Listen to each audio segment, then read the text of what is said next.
How much should you charge for your work? I get this question all the time, and in fact, I have 2 free courses that teach you exactly how you should charge for your work. But the thing I'll tell you right now is that there's no hard number that I can give you because your career experience, the country you live in, what sorts of sounds you're working on, all those sorts of things will determine how much you can charge for your various projects. But the thing I'll tell you is that sooner rather than later, it's a good idea to start charging for your projects, even if it's just a teeny bit of money. The reason is because asking for money is scary for most people. I know people who've been in the industry for years who are still scared to ask for money for their projects, so they'll never make a living as a sound designer, so they'll never get very far. But if you get used to asking for even a small amount of money for the work that you're doing for various projects, then you'll start to learn that, oh, this isn't actually that scary. And through that experience, you'll learn, here's how much value I'm adding. Okay, let's see if I increase my rates. And gradually you'll do that more and more,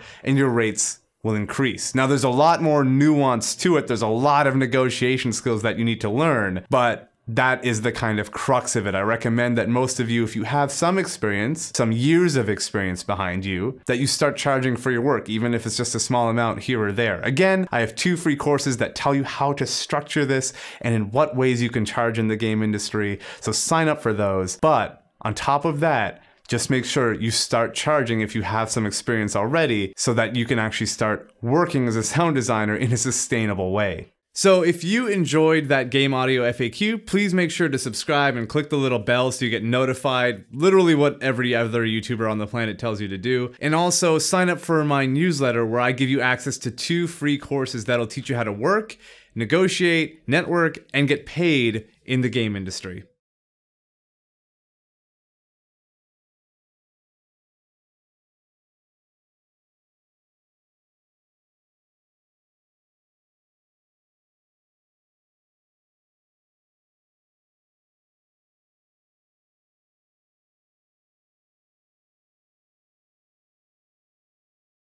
So if you enjoyed that game audio FAQ, please make sure to subscribe and click the little bell so you get notified, literally what every other YouTuber on the planet tells you to do. And also sign up for my newsletter where I give you access to 2 free courses that'll teach you how to work, negotiate, network, and get paid in the game industry.